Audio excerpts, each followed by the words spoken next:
माझी आई माझ्याहूनही तरुण होती. म्हणजे मी 25 वर्षांचा होतो तर आई 20 वर्षांची होती. ती माझ्याहून लहान होती. माझ्या बाबांनी नुकतंच नवीन लग्न केलं होतं आणि त्यांनी जिला माझी आई म्हणून घरी आणलं होतं ती माझ्यापेक्षाही लहान होती. आता मी तिला नावाने हाक मारावी की आई म्हणावं हा मला प्रश्न पडला होता. सगळ्यात आधी तर मला बाबांचं ते लग्न मान्य नव्हतं, पण त्यांना माझ्या मतावर चालवणारा मी कोण होतो? मी त्यांचा वडील नव्हतो जे ते माझं ऐकतील. ते काही असो, मला बाबांचं वागणं पटलं नव्हतं. आई गेल्याच्या एवढ्या वर्षांनंतर अचानक त्यांना लग्न करण्याची इच्छा झाली तरी कशी? याआधी तर आत्या बऱ्याचदा त्यांना त्यांच्या दुसऱ्या लग्नासाठी आग्रह करून गेल्या होत्या, पण बाबा नेहमी माझं नाव पुढे करायचे. ते म्हणायचे की मला माझ्या रोहितच्या प्रेमात जराही तडजोड करायची नाही. त्याची दुसरी आई त्याच्याशी प्रेमाने राहील का यावर माझा विश्वास नाही, असं म्हणून त्यांनी नेहमी लग्नासाठी नकार दर्शवला होता. आणि आता चक्क ते लग्न करून आले होते. बाबा आता 50 वर्षांचे होते. त्यांची बायको त्यांच्या अर्ध्या वयाची होती. बाबा लग्न करून आले आहेत हे त्यांनी मला समोरून सांगितलं नव्हतं. त्या दिवशी मी सकाळी झोपेतून उठलो आणि किचनमध्ये जाऊ लागलो. मी रोजप्रमाणे किचनमध्ये नाश्ता घेण्यासाठी गेलो. जेव्हा मी किचनमध्ये गेलो तेव्हा मला तिथे एक महिला दिसली, पण ती आमची कामवाली उषा मावशी वाटत नव्हती. जेव्हा तिने मागे वळून पाहिलं तेव्हा तर क्षणभरात माझी पावलं मागे झालीत, कारण ती आमची कामवाली उषा मावशी नसून कोणी दुसरीच होती.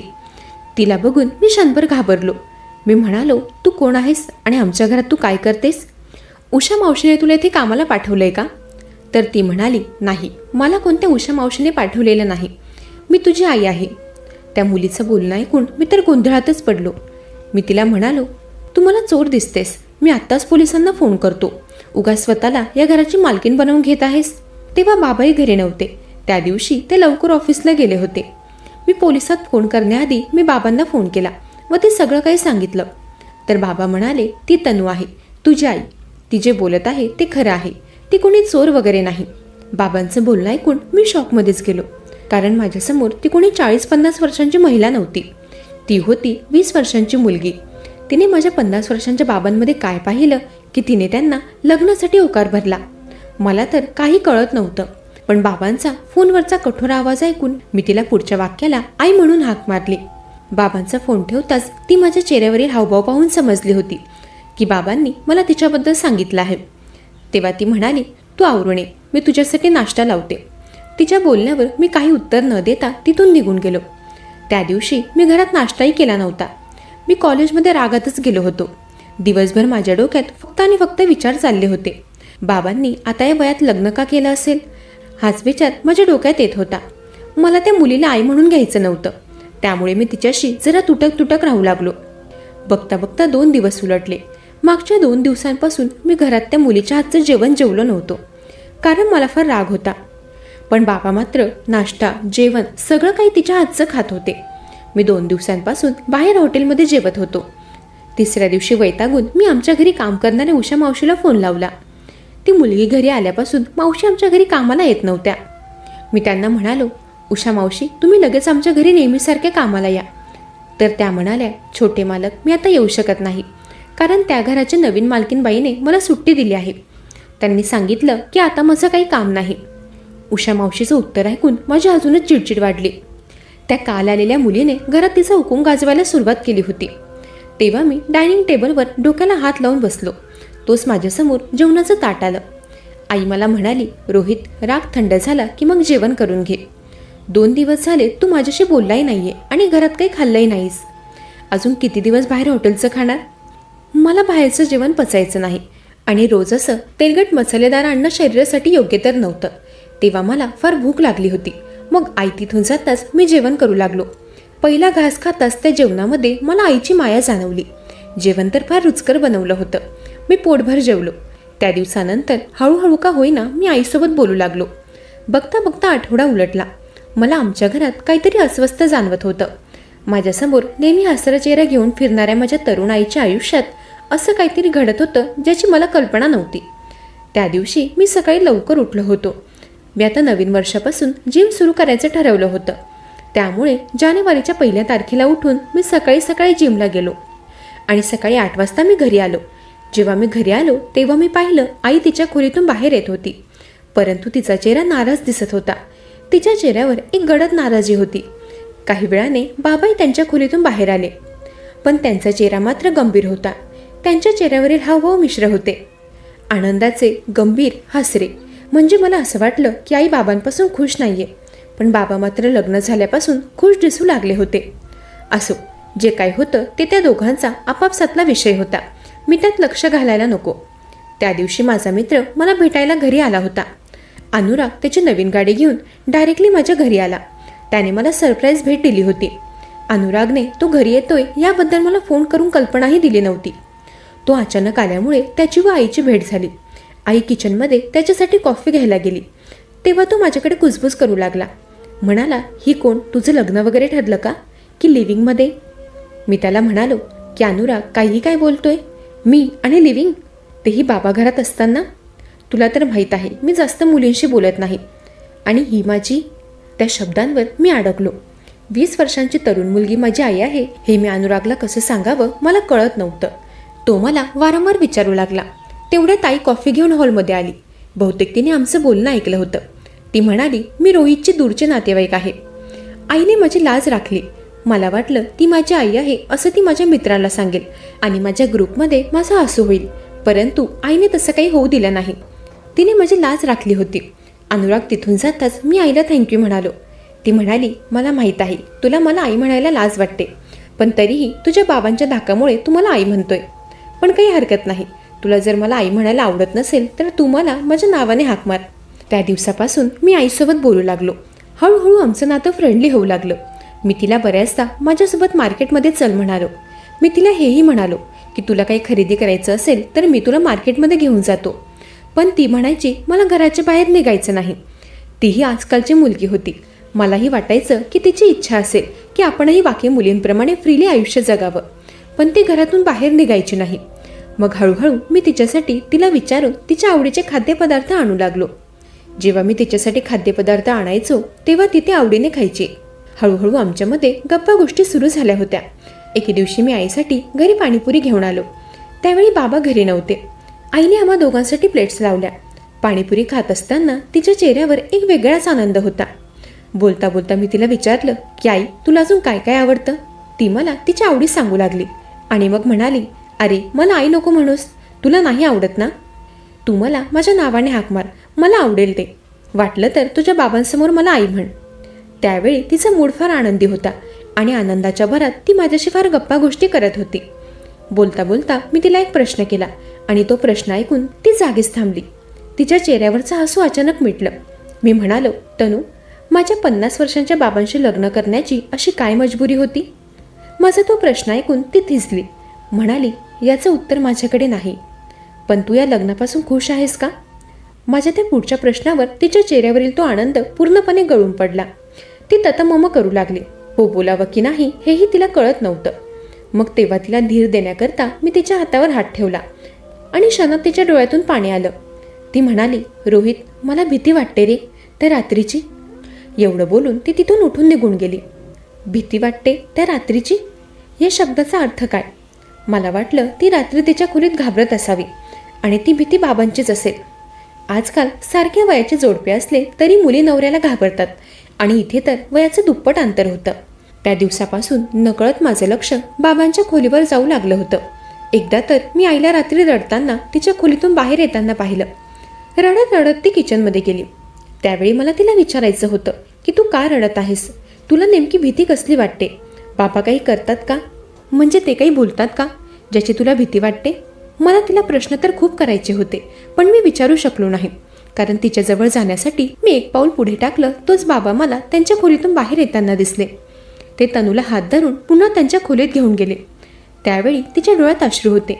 बाबा त्यांच्या बायकोला त्यांच्या खोलीत घेऊन गेले आणि त्यांनी खाडकन दरवाजा बंद केला. ते सगळं काही मीही बघत आहे याची कल्पना त्या दोघांनाही नव्हती. काहीच वेळात आईच्या रडण्याचा आवाजही नाहीसा झाला. सगळीकडे शांतता पसरली. मीही माझ्या खोलीत निघून गेलो. मला रात्रीची झोपच येत नव्हती. मी कानात हेडफोन लावून गाणी ऐकत स्वतःचं मन इकडे तिकडे भरकटवण्याचा प्रयत्न करू लागलो, पण काही केल्या मला झोप येत नव्हती. वारंवार माझी पावलं बाबांच्या खोलीकडे वळत होते. दुसऱ्या दिवशी सकाळी मी नेहमीप्रमाणे उठून जिमला गेलो आणि जेव्हा घरी आलो तेव्हा रोजसारखं तेच दृश्य होतं. बाबा त्यांच्या खोलीतून बाहेर आले ते हसऱ्या चेहऱ्याने आणि आई तिचा उतरलेला चेहरा घेऊन खोलीतून बाहेर आली होती. मला तर आता नकळत तनूची फार काळजी वाटू लागली होती. बाबा त्यांच्या आयुष्यातील एवढ्या वर्षांचा एकटेपणा काहीच दिवसात घालू पाहत होते असं वाटत होतं. परंतु त्याचा परिणाम तनूवर वाईट होत होता याचं त्यांना भान नव्हतं. त्या दिवशी सकाळी तनू मला फार नाराज दिसत होती. तिच्या चेहऱ्यावर ते हसू नव्हतं जे नेहमी माझ्यासोबत बोलताना असायचं. बाबा तर मी डायनिंग टेबलवर येण्याआधीच नाश्ता करून त्यांचा टिफिन घेऊन ऑफिसला निघून जायचे.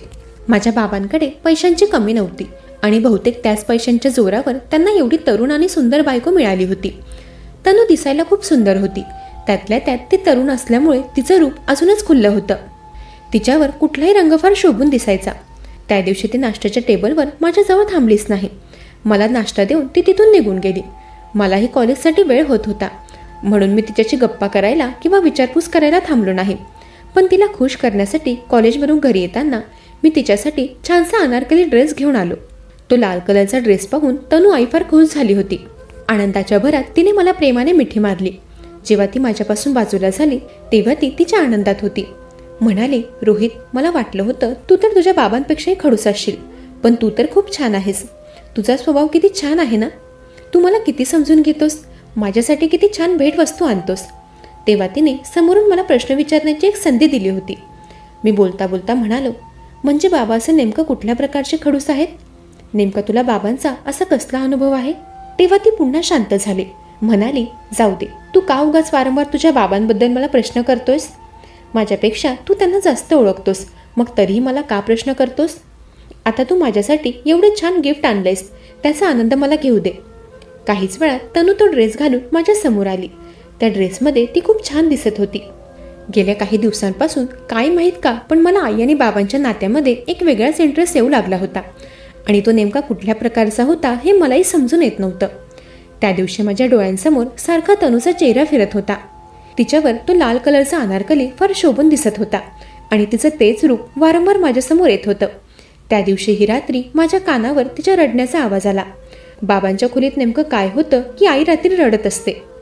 आता मला त्या खोलीत काय घडतं हे बघण्याची उत्सुकता लागली होती. मी त्या खोलीत जाण्याची योजना आखायला सुरुवात केली. मी ठरवलं मी त्या खोलीत जाणार आणि आईची भीती, निराशा सगळं माझ्या डोळ्यांनी बघणार.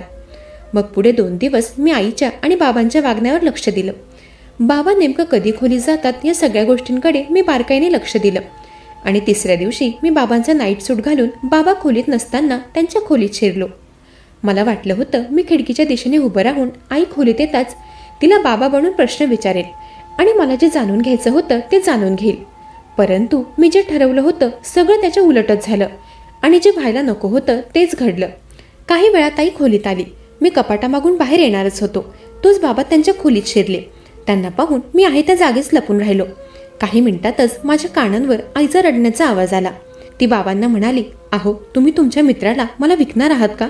प्लीज मला इथून कुठे जाऊ देऊ नका. मी तुम्हाला नाराज करत आहे का? मी तर तुम्हाला कुठल्याही गोष्टीला नाही म्हणत नाही. मग तुम्ही मला इथून का कुठे पाठवण्याच्या मार्गावर आहात? प्लीज मला इथेच राहू द्या. तुम्ही माझ्याशी असं का वागत आहात? तुम्ही माझ्याशी बोलत नाहीत. आपलं लग्न झालं आहे. माझं काही चुकत असेल तर मला सांगा, पण प्लीज मला या घरातून दुसरीकडे पाठवू नका. बाबा तनूला कोणा दुसऱ्याच्या स्वाधीन करणार होते. ते ऐकून मला राहवलं नाही आणि तेव्हाच मी कपाटाच्या मागून पुढे आलो. मला पाहून ते दोघेही शॉक झाले होते. बाबा म्हणाले, रोहित, तू इथे काय करतोयस आणि तू हे माझे कपडे का घातले आहेस? मी म्हणालो, मी इथे काय करतोय हे मी सांगेनच, पण तुम्ही मला एक गोष्ट सांगा. तुम्ही या 20 वर्षाच्या मुलीशी लग्न का केलं? लग्न केलं तर केलं, पण आता तुम्ही तिला कोणा दुसऱ्याचे स्वाधीन का करत आहात? तुमचं काम नेमकं काय आहे? तुम्ही माझ्यापासून काय लपवत आहात? रोज मला आईच्या रडण्याचा आवाज येत असतो. या खोलीत नेमकं काय घडतं हे जाणून घेण्यासाठी मी तुमचे कपडे घालून येथे आलो होतो. मला वाटलं मी काही 2-4 प्रश्न आईला विचारेल आणि माझा गैरसमज दूर होईल, पण मी समजत होतो त्यापेक्षाही भयंकर प्रकार इथे चालू आहे. बाबा, मी तुम्हाला तनूला दुसऱ्याचे स्वाधीन करू देणार नाही. तुम्ही हे पैशासाठी करत आहात की कशासाठी ते मला माहीत नाही, पण जे आहे ते चुकीचं आहे. मी आत्ताच पोलिसांना फोन करतोय. तेव्हा तनूने माझ्या हातून माझा मोबाईल हिसकावला. बाबांनी माझ्या हातून मोबाईल हिसकावला असता तर मी समजलोही असतो, पण त्यावेळी तनूने माझ्या हातून माझा मोबाईल घेतला. ती म्हणाली, तुझ्या बाबांनी माझ्याशी जबरदस्तीने लग्न केलेलं नाही, त्यात माझीही हमी होती. पोलिसांना फोन करू नकोस. तेव्हा बाबा जोराने ओरडले. त्यांच्या रागाचा उद्रेक झाला होता. ते म्हणाले, आता तुम्ही दोघेही शांत राहा, मला बोलू द्या. ते म्हणाले, रोहित, मला कधीच तुझ्या समोर येऊन निर्भीडपणे हे सत्य तुला सांगता आलं नाही. मी घाबरत होतो की तू तुझ्या बापाबद्दल काय विचार करशील, आणि जी भीती माझ्या मनात होती आज तेच घडलं. तू मला चुकीचं समजलास, पण खरं हे आहे की या मुलीला मी विकणार नाहीये आणि हिच्यासोबत मी लग्न माझ्या मनापासून केलेलं नाही. आणि हो, मी हिला एक बोटही लावलेला नाही. सगळ्यात आधी तुझ्या मनातले माझ्याबद्दलचे वाईट विचार काढून टाक. रोहित, मी चांगल्या पदावर नोकरीला आहे, परंतु माझ्यात एक वाईट सवय आहे आणि तीच सवय मला नडली. मी कधी कधी रात्री घरी उशिरा यायचो. तेव्हा मी कोणा मित्राकडे नसायचो. मी एका नाच गाण्याच्या फडात जायचो. त्या रात्रीही मी फडातच गेलो होतो, पण त्या रात्रीचं दृश्य काहीसं वेगळं होतं. मी फक्त तिथे नाच गाणी पाहून माझं मनोरंजन करायचो. पण त्या दिवशी मी मद्यधुंद अवस्थेत असल्यामुळे माझ्याने तनूला चुकून धक्का लागला आणि तेव्हाच तिथल्या फडातील लोकांनी मी तनूची खोड काढली म्हणून जबरदस्तीने मला तिच्याशी लग्न करायला लावलं. तनूनेही लग्नाला नकार दिला नाही. दुसऱ्या दिवशी जेव्हा मी तनूला माझ्या खोलीत पाहिलं तेव्हा मी घाबरलो होतो. सकाळी ती मला आहो म्हणून हाक मारत होती तेव्हा मला रात्रीचा सगळा प्रकार आठवला आणि तेव्हाच मी पुन्हा त्या फडात गेलो व त्या लोकांना म्हणालो की मी तनूला इथे आणून सोडत आहे. तर ते म्हणाले, जर तू तनूला इथे आणलंस तर आम्ही तुझी पोलिसात तक्रार देऊ आणि तनूही स्वतः साक्ष देईल की तू तिची खोड काढली आहेस. त्या लोकांनी मला जबरदस्तीने तनूशी लग्न करायला लावलं आणि माझ्याकडून पूर्ण 15 लाख रुपये घेतले. मी बदनामीच्या धाकामुळे गप्प होतो आणि मलाही वाटत होतं की तनू माझ्या विरुद्ध साक्ष देईल. जर तिने माझ्या विरुद्ध साक्ष दिली तर मग मला माझं पुढचं राहिलेलं आयुष्य कारागृहात घालावं लागलं असतं आणि मग पुढे तुझ्या भविष्याचं काय झालं असतं हाच विचार करून मी गप्प होतो. माझी एक चूक व माझी ती सवय मला नडली आणि त्या सवयीमुळे माझ्या प्रतिष्ठेवर डाग लागला. तनूला मी कोणाच्याही स्वाधीन करत नाहीये. मी तिचं एका महिला हॉस्टेलमध्ये ॲडमिशन केलं आहे. मी माझ्या मित्राशी त्या बाबतीतच बोलत होतो आणि ते बोलणं तनूने ऐकलं आणि तिला वाटलं की मी तिला कोणा दुसऱ्याच्या स्वाधीन करत आहे. तेव्हा तनू म्हणाली, साहेब, मी तर तुम्हाला घाबरत होते. मला वाटलं माझ्याकडून काहीतरी चुकत आहे आणि जर मी तुम्हाला आनंदी ठेवलं नाही तर तुम्ही फडात जाऊन माझी तक्रार करणार आणि मग मला ती लोक शिक्षा देतील. मी घाबरत होते. माझ्या मोठ्या बहिणीचंही अशा प्रकारे माझ्या त्या सावत्र आईबापाने लग्न लावलं. तिच्या नवऱ्याकडूनही त्यांनी 10 लाख रुपये घेतले. जेव्हा माझी आणि ताईची भेट झाली तेव्हा तिने मला तिच्या घरात तिला कशा प्रकारे त्रास दिला जातो ते सगळं सांगितलं आणि जर तिच्याकडून काही चूक झाली तर माझे सावत्र आई बाबा तिच्या सासरी जाऊन तिला शिक्षा देतात हेही तिने सांगितलं होतं. त्यामुळे मी घाबरत होते की जर तुम्हाला मी आनंदी ठेवलं नाही तर मलाही शिक्षा मिळेल. त्यामुळे मी या घरात आनंदाने हसून खेळून राहण्याचा प्रयत्न करत होते, जेणेकरून माझ्यामुळे या घरातील वातावरण बिघडू नये आणि तुम्हीही माझी तक्रार माझ्या सावत्र आईबाबांकडे करू नये. तुमचा हेतू चुकीचा नाही. साहेब, जर तुम्ही माझी साथ द्याल तर माझ्यासारख्या अजून बऱ्याच मुलींचं जीवन वाचेल. मी माझ्या सावत्र आईबाबांविषयी व त्यांच्यासोबतच्या लोकांविरुद्ध साक्ष द्यायला तयार आहे. फक्त मला तुमच्यासारख्या लोकांची साथ हवी. बाबा म्हणाले, मला तर कधीच त्या लोकांविरुद्ध कारवाई करायची होती, पण माझ्याकडे साक्षीदार नव्हता. पण आता तू एवढी भक्कम साक्षीदार आहेस म्हटल्यावर त्या लोकांवर योग्य ती कारवाई नक्की होणार आणि तुझ्यासारखं बाकी मुलींचं आयुष्य आपण वाचवू शकतो. दुसऱ्या दिवशी तनू बाबांसोबत पोलीस स्टेशनमध्ये गेली. तिने तिच्या त्या सावत्र आईबाबांविषयी आणि त्या फडातील चाललेल्या त्या प्रकाराबाबत तक्रार दिली. त्यानंतर त्या लोकांना अटक करण्यात आली. तक्रारीनंतर बऱ्याच मुलींचं जीवन आता वाचलं होतं. त्या मुलींना गव्हर्नमेंटच्या हॉस्टेलमध्ये घालण्यात आलं. तनूलाही पुढे तिचं शिक्षण पूर्ण करायचं होतं. गव्हर्नमेंटमार्फत त्या मुलींचं शिक्षणही सुरू झालं आणि तनूलाही बाकी मुलींप्रमाणे हॉस्टेलमध्ये ॲडमिशन मिळालं. आता आमचं नातं बहीण भावासारखं आहे.